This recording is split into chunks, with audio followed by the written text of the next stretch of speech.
আমেরিকার নির্বাচনের ফলাফলে ডোনাল্ড ট্রাম্পের জয়ের আনন্দে ভারতের প্রধানমন্ত্রী নরেন্দ্র মোদী ডোনাল্ড ট্রাম্পকে জয়ের সম্বর্ধনা জানালেন।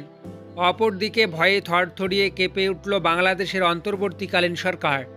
কয়েকদিন আগেই আমেরিকার রাষ্ট্রপতি জো বাইডেনের কাঁধে কাঁধ মিলিয়ে আমেরিকার অপশক্তি অর্থাৎ জঙ্গিদের সাহায্যে ছাত্র আন্দোলনের নামে বাংলাদেশে অরাজকতার সৃষ্টি করে বাংলাদেশের প্রধানমন্ত্রী শেখ হাসিনাকে বাংলাদেশ থেকে বিতাড়িত করে কোনো রকমের সাংবিধানিক নির্বাচন ছাড়াই শুধুমাত্র কয়েকজন নিজেদের স্বার্থসিদ্ধির জন্য নিজেরাই বাংলাদেশের মন্ত্রিত্ব পদগুলি দখল করে নিজেরাই প্রধানমন্ত্রী, উপদেষ্টা ও মন্ত্রিত্ব পদের বিভিন্ন ক্ষমতায় বসেন। কিন্তু আমেরিকার রাষ্ট্রপতি নির্বাচনে জিতে আমেরিকার নতুন রাষ্ট্রপতি হতে চলেছেন ডোনাল্ড ট্রাম্প।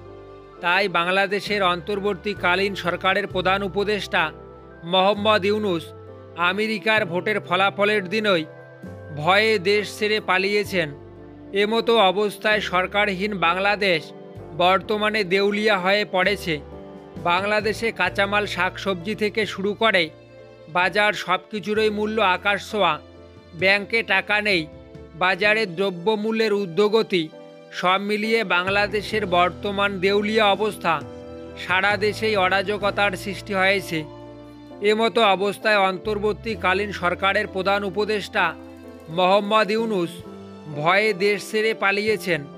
কারণ বর্তমানে আমেরিকায় নতুন রাষ্ট্রপতি ডোনাল্ড ট্রাম্প জঙ্গি গোষ্ঠীকে মদদ দেয় না। ডোনাল্ড ট্রাম্পের প্রথম কাজই হলো দেশ থেকে জঙ্গি উচ্ছেদ করা।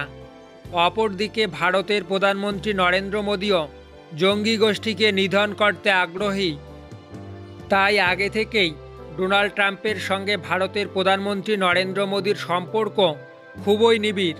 অপরদিকে বাংলাদেশের বর্তমান অন্তর্বর্তীকালীন সরকারের প্রধান মোহাম্মদ ইউনূস জঙ্গি গোষ্ঠীর হাত ধরেই বাংলাদেশের অন্তর্বর্তীকালীন সরকারের প্রধান উপদেষ্টা হিসেবে ক্ষমতায় বসেছেন। তাই আমেরিকায় নির্বাচনের ফলাফলের দিনই মোহাম্মদ ইউনূস ভালো করেই বুঝতে পেরেছেন যে জো বাইডেন আর ক্ষমতায় থাকছেন না। আমেরিকার নতুন রাষ্ট্রপতি হতে চলেছেন ডোনাল্ড ট্রাম্প। তাই আমেরিকার নির্বাচনের ফলাফলের দিনই মোহাম্মদ ইউনূস দেশ ছেড়ে পালিয়েছেন। এদিকে বাংলাদেশের ভয়াবহ অবস্থার সৃষ্টি হয়েছে। দেউলিয়া বাংলাদেশেই বর্তমান সরকার নেই বাজার নিয়ন্ত্রণ ব্যবস্থা। দেশে কাঁচামাল থেকে শুরু করে সব কিছুরই মূল্য আকাশ ছোঁয়া। এদিকে সংখ্যালঘু হিন্দুদের উপর আক্রমণ, লুটপাট, সব মিলিয়ে বাংলাদেশের বর্তমান অচল অবস্থা। দেশের এমন অবস্থায় বাংলাদেশের অধিকাংশ জনগণ আবার শেখ হাসিনাকে চায়। তাই বাংলাদেশের এখন আবার শুরু হয়েছে গণ আন্দোলন। অপরদিকে বাংলাদেশের রাষ্ট্রপতি জানিয়েছেন বাংলাদেশের প্রধানমন্ত্রী শেখ হাসিনা লিখিতভাবে কোনো পদত্যাগপত্র জমা করেননি। তিনি বর্তমান বাংলাদেশের প্রধানমন্ত্রীর পদেই ক্ষমতায় রয়েছেন।